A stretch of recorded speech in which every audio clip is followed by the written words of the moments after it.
Pessoal, tudo bem? Bom dia. Bem, hoje a gente dá início efetivamente ao conteúdo que vai ser cobrado no segundo trimestre, e esse conteúdo continua sendo eletrodinâmica, continua sendo circuitos elétricos, mas como eu já havia dito em algum momento, a gente trabalha com circuitos elétricos de maneira geral.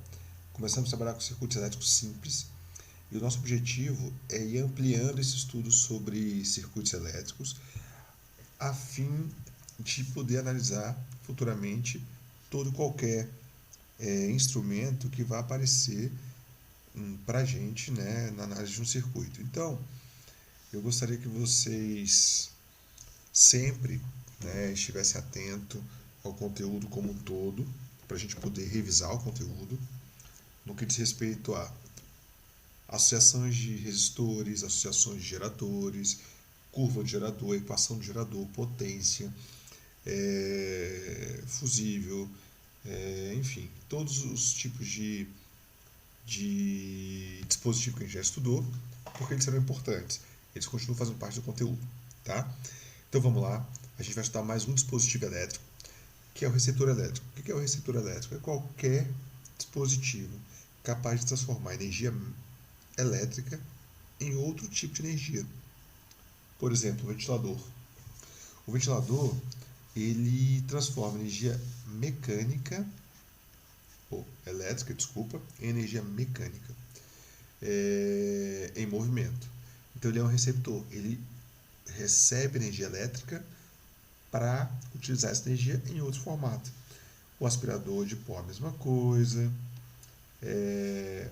O ar-condicionado, ele se vale da energia elétrica para realizar o trabalho termodinâmico, né? A máquina de lavar roupa e assim por diante. Dispositivos elétricos a gente pode entender como sendo qualquer dispositivo, qualquer aparelho que a gente utilize que possa utilizar a partir da energia elétrica para o seu funcionamento, tá bom? Bom, então vamos lá, algumas análises importantes em torno disso. Primeiro, o que é um receptor, como é que a gente representa. Coloquei aqui um exemplo de um outro receptor, uma batedeira. Ela transforma energia elétrica em energia mecânica de movimento, e como qualquer receptor, ela pode ser representada dessa maneira. O que é essa representação simbólica? AB é a diferença de potencial dos terminais do receptor, assim como o gerador tinha. Dentro do receptor, ele precisa de uma DDP mínima para funcionar. Então, o motorzinho que está aqui dentro, ele precisa necessariamente de um valor mínimo de DDP, de tensão, para que ele possa funcionar com sua batedeira. Pois bem, só que como qualquer dispositivo, como qualquer aparelho elétrico, ele vai esquentar, ele vai fazer barulho, existem perdas que vão ocorrer de qualquer forma. E essas perdas são representadas pela resistência interna, porque a resistência ela tem o papel de representar simbolicamente a perda de energia, a dissipação de energia que vai acontecer ali dentro, né?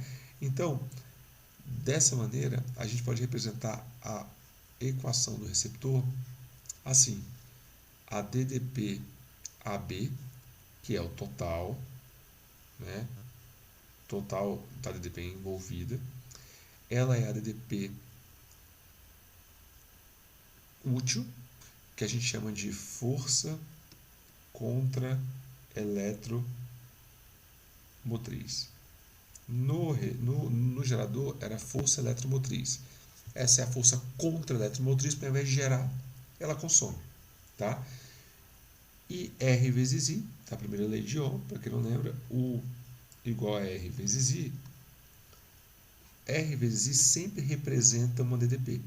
Isso quer dizer que R' vezes I é uma DDP, mas é a DDP consumida ou dissipada, né?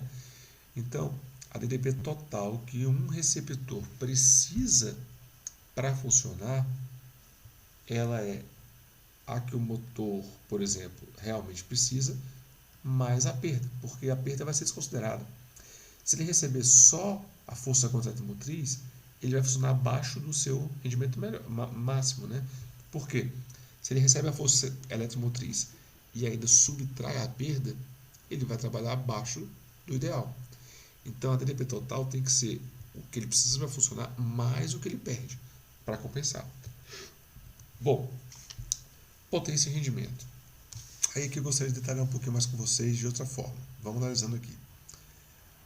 A equação do receptor é a DDP total, é a força contra a eletromotriz, que é a DDP útil, mais RI, porque tudo isso vai ser consumido lá dentro. RI. Se você multiplicar toda a equação pela corrente, a gente vai ter U vezes I, a gente vai ter E', força eletromotriz contra a eletromotriz vezes I, mais R' vezes I ao quadrado. Quando eu fiz esse passo, eu transformei a análise de DP em análise de potência. E a potência nada mais é do que a taxa de energia gerada, consumida, dissipada a cada segundo.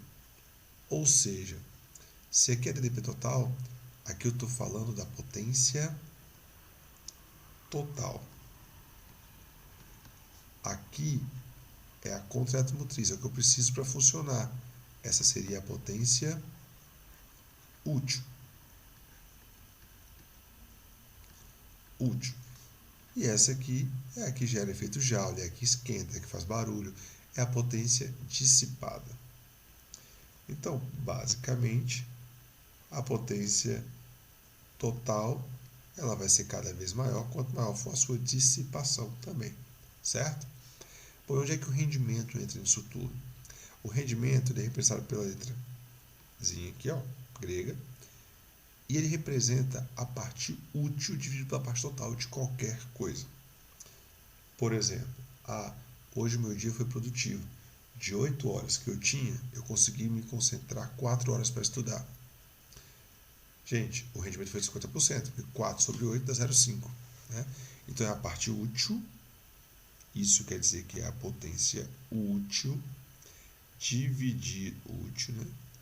dividido pela potência total. Se eu substituir pelas equações a potência, seria força contra a eletromotriz vezes I, dividido pela DDP total vezes I. Cancela, cancela. Eu posso dizer, seguramente, que o meu rendimento é E' sobre o total. Certo, gente? Por favor, anotem as dúvidas e levem para o chat se precisar, tá bom? Seguindo aí. Curva característica.